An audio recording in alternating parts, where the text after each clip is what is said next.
وَمَن يَرْغَبُ عَن مِّلَّةِ إِبْرَاهِيمَ إِلَّا مَن سَفِهَ نَفْسَهُ وَلَقَدِ اسْتَفَيْنَاهُ فِي الدُّنْيَا وَإِنَّهُ فِي الْآخِرَةِ لَمِنَ الصَّالِحِينَ۔ ہر قسم کی حمد و ثنا، کبریائی، بڑائی، بزرگی اللہ سبحانہ و تعالیٰ کے لیے ہے۔ بے شمار درود و سلام اللہ کے آخری نبی احمد مصطفیٰ محمد مصطفیٰ صلی اللہ علیہ وسلم پر، رحمت و بخشش کی دعائیں ہوں صحابہ کرام، تابعین اعظام اور محدثین کرام کے لیے۔ قابل احترام بزرگوں، نوجوان ساتھیوں، پیارے بچوں اور میرے پردہ ماں اور بہنوں، سورہ بقرہ کی ایک آیت آپ کے سامنے پڑھی گئی ہے۔ اللہ تعالیٰ فرماتے ہیں وَمَن يَرْغَبُ عَن مِّلَّةِ إِبْرَاهِيمَ إِلَّا مَن سَفِهَ نَفْسَهُ۔ اللہ فرماتے ہیں بیوقوف انسان ہی ہوگا جو حضرت ابراہیم علیہ السلام کی ملت سے اعراض کرے۔ اس کے بعد اللہ فرماتے ہیں وَلَقَدِ اسْتَفَيْنَاهُ فِي الدُّنْيَا، ہم نے حضرت ابراہیم علیہ السلام کو اس دنیا میں لوگوں کی پیشوائی کے لیے چن لیا۔ وَإِنَّهُ فِي الْآخِرَةِ لَمِنَ الصَّالِحِينَ، اور آخرت میں یقیناً وہ صالحین میں سے ہوں گے۔ حضرت گرامی، حضرت ابراہیم علیہ السلام کی ملت کیا ہے، اس پر انشاءاللہ کچھ باتیں آپ کے سامنے رکھی جائیں گی جب حضرت ابراہیم علیہ السلام کی سیرت سے متعلق آپ کے سامنے باتیں کی جائیں گی۔ اور تفصیل سے، چونکہ قرآن میں اللہ تعالیٰ نے متعدد مقامات پر حضرت ابراہیم علیہ السلام کی ملت کا ذکر کیا ہے، اور خاص طور سے حضرت ابراہیم علیہ السلام کے ملت کی اتباع کی اللہ نے تعلیم دی ہے۔ تو حضرت ابراہیم علیہ السلام کی ملت کیا ہے، اس سے مراد کیا ہے، اور کیا مقصود ہے اللہ رب العالمین کا یہ کہہ کر کے کہ حضرت ابراہیم علیہ السلام کی ملت کی پیروی کرو، یہ باتیں انشاءاللہ حضرت ابراہیم علیہ السلام کی سیرت کا جب ذکر ہوگا تب اس وقت انشاءاللہ رکھیں گے۔ آج یہ سوچا تھا کہ حضرت ابراہیم علیہ السلام کی سیرت سے متعلق کچھ باتیں رکھوں، لیکن کچھ حالات ایسے پیدا ہوئے، کچھ سوالات ایسے آئے لوگوں کے جانب سے کہ میں نے یہ مناسب سمجھا کہ حج سے متعلق ہی کچھ باتیں اور لوگوں کے سامنے رکھ دی جائیں۔ تو خاص طور سے حج کے تعلق سے اس سے پہلے کے 2 خطبوں میں ہم نے یہ جانا کہ ایک حج کرنے والے شخص کو جو جانا چاہتا ہے، جس کا ارادہ ہے، جو گئے ہوئے ہیں یا جو مستقبل میں جانا چاہتے ہیں، ان کے لیے ضروری ہے کہ وہ حج کے احکام و مسائل کو اچھی طرح سے سیکھ لیں۔ اور کئی ساری باتیں اس تعلق سے میں نے آپ کے سامنے رکھی، کچھ باتیں آج کے اس خطبے میں انشاءاللہ آپ کے سامنے رکھنے کی کوشش کی جائے گی۔ حج ایک ایسی عبادت ہے جو صرف یہ مقصد نہیں ہے حج کا کہ آپ نیکیاں کما لیں یا آپ کے نام اعمال جو ہے گناہوں سے پاک ہو جائیں، خالی حج کا یہ بنیادی مقصد نہیں ہے، بلکہ حج کے تعلق سے اللہ نے فرمایا لِيَشْهَدُوا مَنَافِعَ لَهُمْ، لوگوں کو چاہیے کہ وہ حج کے لیے آئیں اور پھر حج کے دینی و دنیاوی اس کے فوائد کو دیکھیں، یہ اللہ نے بیان کیا ہے۔ تو حج ایک عبادت ہے، اس میں ثواب ملتا ہے، نیکی ملتی ہے۔ ایک انسان اتنا سارا کچھ خرچ کر کے اور اللہ رب العالمین کے بارگاہ میں پہنچتا ہے، اللہ کے اس گھر میں پہنچتا ہے، اس سرزمین پر پہنچتا ہے جو اللہ رب العالمین کے نزدیک سب سے محبوب ترین سرزمین ہے، جو ولادت نبوت اور بعثت نبوت کا مرکز ہے، اس مقام پر پہنچتا ہے۔ تو وہاں صرف یہ نہیں کہ ہم کو نیکی ملتی ہے، بلکہ یہ حج جو ہے ایک ایسی عبادت ہے جس میں کئی پہلو سے انسان کی تربیت بھی ہوتی ہے۔ وہاں پہ جو وہ 1 مہینے 40 دن جو بھی گزارتا ہے انسان اپنے توفیق کے مطابق، وہاں یہ جو ایام ہوتے ہیں یہ انسان کے تربیت کے ایام ہوتے ہیں، کئی پہلو سے انسان کی تربیت ہوتی ہے۔ آپ غور کریں گے، دیکھیں گے کہ ایک شخص اپنا گھر بار چھوڑ کر کے سب کچھ جب نکلتا ہے گھر سے اور اس مقام پر پہنچتا ہے تو ایک کیفیت تو ضرور اس کے اندر پیدا ہوتی ہے، وہ ہے اللہ پر توکل اور اللہ رب العالمین کے جانب اس کا رجوع ہونا۔ سب کچھ چھوڑ چھاڑ کر کے اب کچھ نہیں کرنا ہے، اب صرف اور صرف ہمارا یہ مقصد ہوگا کہ ہم اپنے گناہوں سے اپنے آپ کو پاک کر لیں اور اللہ رب العالمین کی قربت اور اللہ کی خوشنودی کو ہم حاصل کر لیں۔ اور اب ہمارے پیچھے جو لوگ ہیں، ہمارے بال بچے، ہمارے خاندان، ہمارا گھر بار، ہمارا کاروبار، یہ سب کچھ اللہ کے حوالے ہے۔ تو توکل علی اللہ اور رجوع الی اللہ، اس پر ایک تربیت ہوتی ہے انسان کی کہ سب کچھ چھوڑا اس نے کس کے لیے؟ اللہ رب العالمین کے لیے۔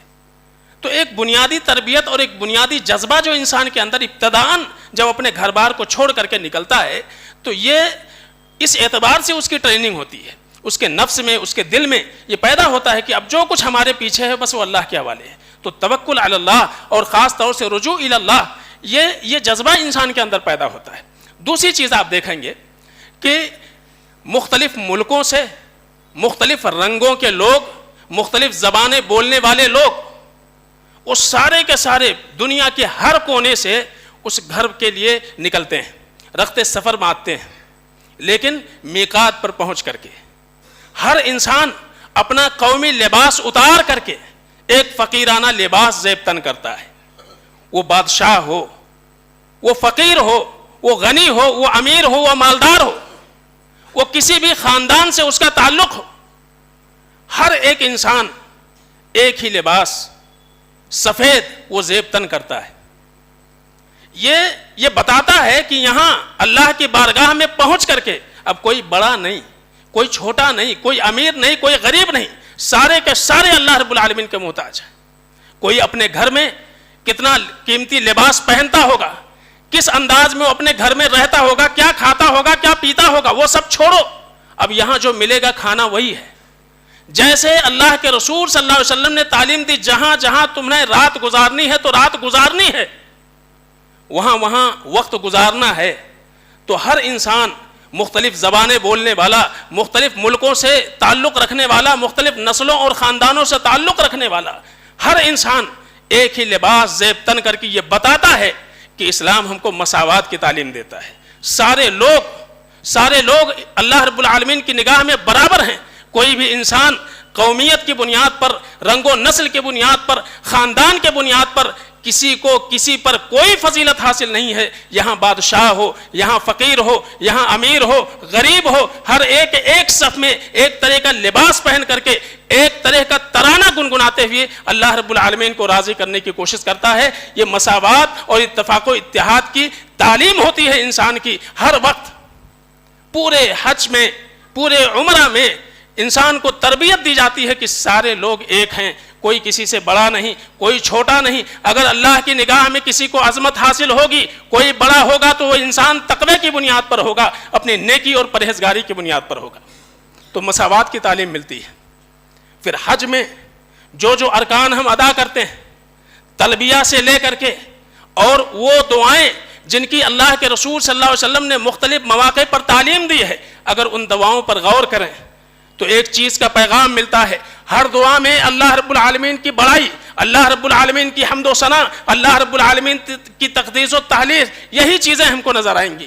لبیک اللہم لبیک لا شریک لک لبیک، یہ جو جملہ ہے، یہ کلمہ یہ بتا رہا ہے کہ انسان یہاں آ کر کے اپنے عقیدے کی تربیت کر رہا ہے.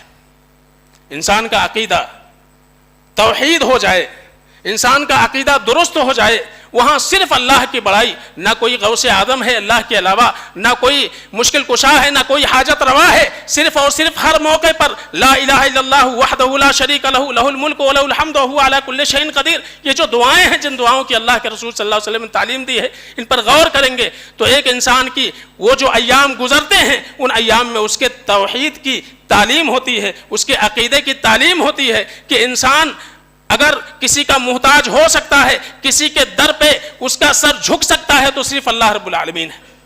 یہاں تک کہ کنکریاں مارتے ہوئے اللہ اکبر، ہر کنکری مارتے ہوئے اللہ اکبر کی صدا لگانا، یہ انسان کے اندر یہ جذبہ پیدا کرتا ہے کہ اگر کسی کے لیے بڑائی ہو سکتی ہے، کسی کے لیے کبریائی ہو سکتی ہے تو صرف رب کی ذات ہے. تو عقید توحید کے اوپر ٹریننگ ہوتی ہے، توحید کے اوپر. اب ایک انسان حج کو جائے، عمرہ کو جائے، واپس آئے، عقیدہ نہ درست ہو اس کے اندر مساوات کا جذبہ نہ پیدا ہو، وہ اپنے آپ کو بڑا ہی سمجھے، یاد رکھیے نہ حج نے اس کو فائدہ پہنچایا، نہ عمرے نے اس کو فائدہ پہنچایا. تو یہ انسان خود ہی جان سکتا ہے کہ ہمارے اندر تبدیلی کیا پیدا ہوئی ہے. کئی سارے ایسے لوگ جن کے عقیدے درست نہیں ہوتے، کچھ خلل ہوتا ہے عقیدے میں، لیکن اللہ توفیق دیتا ہے، ایک بار دو بار وہ حج کو گئے، عمرے کو گئے، وہاں کے حالات دیکھتے ہیں اور وہاں کی خالص توحید دیکھتے ہیں، ان کی اصلاح ہو جاتی ہے. لیکن وہ جن کو واقعی اپنی اصلاح کی فکر ہونی چاہیے، اور خاص طور سے اور جس چیز کی تعلیم اور تربیت انسان کی ہوتی ہے وہ اتباع سنت. قدم قدم پر اتباع سنت کی تعلیم، یعنی ایک انسان جب حج اور عمرے سے آئے واپس ہو تو اس کے اندر اللہ کے رسول صلی اللہ علیہ وسلم کے سنتوں پر عمل کرنے کا جذبہ پیدا ہو جائے, وہ سنت کا تارک نہ رہے. پھر اس کے بعد قدم قدم پر اس کے تعلیم ہوتی ہے, وَمَن يُطِعِ اللَّهَ وَرَسُولَهُ فَقَدْ فَازَ فَوْزًا عَظِيمًا. جو اللہ اس کے رسول کی اطاعت کر لے وہی سب سے بڑا کامیاب ہے. قدم قدم پر آپ دیکھیں گے کہ 8 ذی الحجہ کو احرام باندھ کر کے تلبیہ پکارتے ہوئے اللہ کے گھر کو چھوڑ کر کے ایک حج کا ارادہ کرنے والا انسان جا کر کے کہاں ٹھہرتا ہے؟ مینا میں. جہاں رکا تھا وہ تو بہت افضل مقام تھا, ایک ایک نماز کا لاکھوں نماز کے برابر اس کو ثواب مل رہا تھا. وہ جگہ چھوڑ کر کے اور جا کر کے مینا میں کیوں رکتا ہے؟ ظاہر سی بات ہے کہ اس لیے جا کر کے مینا میں وہ نماز ادا کرے گا, لیکن وہ ثواب نہیں ملے گا جو حرم میں مل رہا تھا اس کو. تو اس سے پتہ چلتا ہے کہ نیکی کمانا مقصود نہیں ہے, بلکہ دراصل اللہ کے رسول صلی اللہ علیہ وسلم کی سنت کی پیروی کرنی مقصود ہے. چونکہ نبی رحمت صلی اللہ علیہ وسلم 10 ذی الحجہ کو نکلے اور جا کر کے مینا میں ٹھہرے اللہ کے رسول صلی اللہ علیہ وسلم. پھر وہاں آپ دیکھیے, وہاں بے آب و گیاہ زمین میں اس کنکری پر اور اس میدان میں وہاں رات گزارتا ہے. طلوع آفتاب کے بعد وہاں سے نکل کر کے پھر عرفات میں آ جاتا ہے. 9 ذی الحجہ کو عرفات میں آئے. عرفات میں آنے کے بعد پھر وہاں آپ غور کیجئے کہ اللہ کے رسول صلی اللہ علیہ وسلم سے پوچھا گیا سب سے افضل عمل کیا ہے, تو آپ نے کہا الصلاۃ علی وقتہا, نماز کو اس کے وقت پر پڑھنا. لیکن وہاں حاجی جو لوگ ہوتے ہیں وہ کیا کرتے ہیں؟ ظہر کی نماز مؤخر کرتے ہیں اور ظہر اور عصر دونوں نمازوں کو جمع اور قصر کے ساتھ پڑھتے ہیں. کس لیے؟ اس لیے کہ اللہ کے رسول صلی اللہ علیہ وسلم نے ویسے ہی پڑھی ہے. تو وہاں جمع و قصر کے ساتھ, اور پھر اس کے بعد غروب آفتاب تک وہاں ٹھہرنا اور آفتاب غروب ہونے کے بعد پھر وہاں سے نکلنا اور مزدلفہ چلے جانا. اب آپ سوچئے نماز کا وقت ہے نا, سورج غروب ہو رہا ہے, نماز کا وقت ہے. اب وہاں تو نماز پڑھنی چاہیے, لیکن وہاں نماز نہ پڑھ کر کے جا کر کے اور مزدلفہ میں پہنچ کر کے وہاں جو ہے مغرب اور عشاء کے نماز کو جمع و قصر کے ساتھ وہاں ادا کرنا, یہ کیا ہے؟ خالص اللہ کے رسول صلی اللہ علیہ وسلم کی تعلیم ہے. تو ایک انسان کی تربیت ہوتی ہے. اللہ کے رسول نے ہی کہا تھا خذوا عنی مناسککم, اے لوگوں مجھ سے حج کا طریقہ سیکھ لو. تو اللہ کے رسول صلی اللہ علیہ وسلم نے جو چیزیں جتنا وقت جہاں گزارا, جو نمازیں جیسی ادا کی, ان نمازوں کو ویسا ہی ادا کرنا, یہی ہے حج. پھر آپ دیکھیے وہاں پوری رات سو کر کے گزارتا ہے, تہجد نہیں پڑھنی ہے اس کو. ایک عظیم عبادت ہے, وہ عبادت کے لیے گیا ہوا ہے, اللہ کی قرب حاصل کرنے کے لیے گیا ہوا ہے, لیکن وہاں بھی تہجد نہیں پڑھنی ہے اس کو, اس لیے کہ اللہ کے نبی نے پڑھی ہی نہیں. تہجد نہیں پڑھی وہاں پہ, تہجد نہیں پڑھنا ہے. پھر اس کے بعد پھر وہاں سے نکلنا ہے اور پھر وہاں پہنچنا ہے جہاں سے نکلا تھا مینا, اور پھر وہاں جمرہ عقبہ کو کنکریاں مارنا ہے. وہیں وسطی اور جو ہے اولا بھی ہیں, لیکن ان کو نہیں مارنا ہے. پھر اس کو واپس آنا ہے طواف زیارہ کے لیے.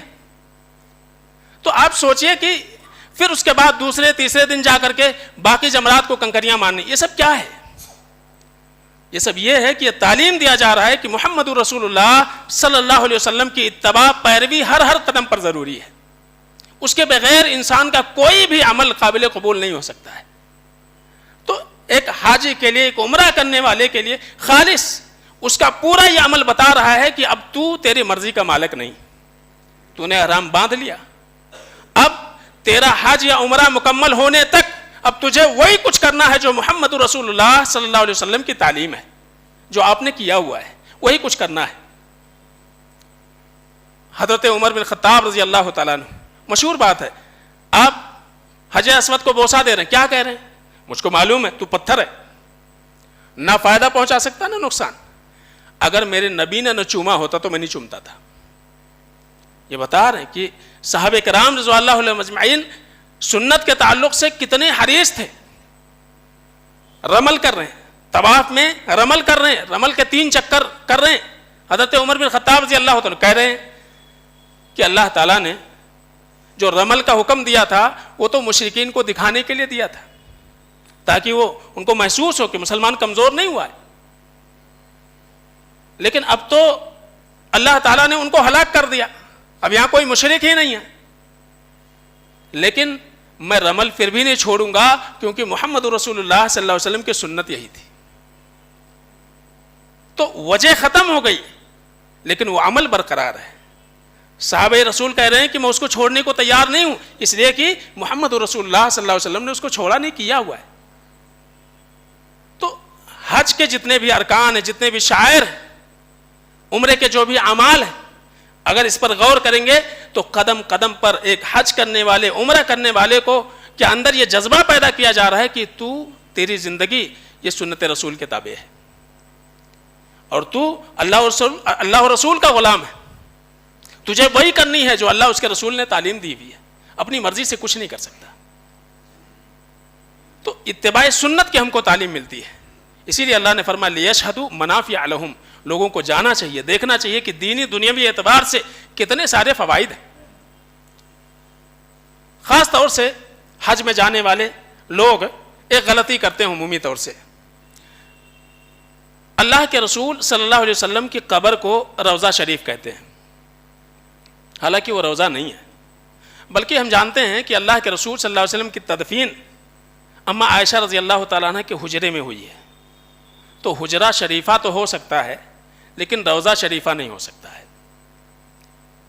اس لیے کہ اللہ کے رسول صلی اللہ علیہ وسلم نے فرمایا ما بین بیتی و ممبری روضۃ من ریاض الجنہ، اللہ کے نبی نے فرمایا میرے گھر اور میرے ممبر کے درمیان کی جو جگہ ہے وہ روضہ ہے، اور باقاعدہ آج کل تو سفید قالین وہاں پہ بچھا دی گئی ہے، تو روضہ اس کو کہا جاتا ہے۔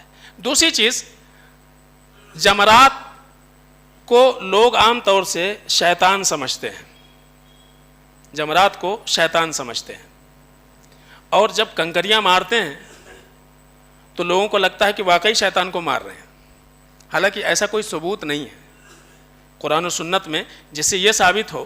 ایک واقعہ بڑا مشہور ہے لوگوں کے درمیان کہ حضرت ابراہیم علیہ السلام جب حضرت اسماعیل کی قربانی کو قربان کرنے لے کے جا رہے تھے تو شیطان نے 3 مقامات پر ان کو روکا تھا اور آپ نے کنکریاں ماری تھی، کوئی ثبوت نہیں ہے اس کا۔ بہرحال جو جمرات ہیں، جیسے وقوف مزدلفہ ہے، وقوف منی ہے، وقوف عرفات ہے، جیسے یہ ایک عبادت ہے ایسے ہی وہ بھی ایک عبادت ہے۔ تو جمرہ کے معنی کنکری کے ہوتے ہیں، بس اللہ اس کے رسول کی تعلیم ہے، ہم کو وہ عمل کرنا ہے تو ہم کو کرنا چاہیے۔ لوگ اس کو شیطان سمجھ کے جوتے چپل بھی مارتے ہیں، کرنا وہ چاہیے جو محمد رسول اللہ صلی اللہ علیہ وسلم نے کی ہے۔ بعض لوگ تو باقاعدہ ایسا لگتا ہے کہ جسے گن چلا رہے ہیں، اور کچھ بھی یعنی ایسی بہت ساری ویڈیو لوگ وائرل کرتے ہیں اس کے اوپر، حالانکہ ہم کو چونکہ ایک عبادت کے لیے گئے ہیں اور وہ عبادت ویسے ہی ہونی چاہیے جیسے کہ اللہ کے رسول صلی اللہ علیہ وسلم کی تعلیم ہے۔ تو اس میں خاص طور سے جو رمی جمرات ہے، کنکریاں جس کو مارنا ہے، 7 کنکری مارنی ہے اور اللہ اکبر بولنا ہے، وہ کوئی شیطان نہیں ہے، یاد رکھیے، بس ایک تعلیم ہے اور عبادت کا ایک طریقہ ہے جو اللہ اس کے رسول نے ہم کو بتایا ہے۔ اور ایک بات یہ کہ جب لوگ مدینہ کو جاتے ہیں تو مدینہ جانا ایک حاجی کے لیے، ایک عمرہ کے لیے، نہ تو یہ حج کے ارکان میں سے ہے نہ تو ہی یہ عمرہ کے ارکان میں سے ہے۔ اگر کوئی شخص مکہ جائے، اپنا حج مکمل کرے، واپس آ جائے، کوئی حرج نہیں، اس کے حج کے اوپر، اس کے عمرہ کے اوپر کوئی فرق نہیں پڑتا ہے۔ لیکن اگر آپ جاتے ہیں مدینہ تو مدینہ جب آپ جائیں تو نیت آپ کی محمد رسول اللہ صلی اللہ علیہ وسلم کی مسجد کی زیارت ہو، نہ کہ محمد رسول اللہ صلی اللہ علیہ وسلم کے قبر کی زیارت ہو۔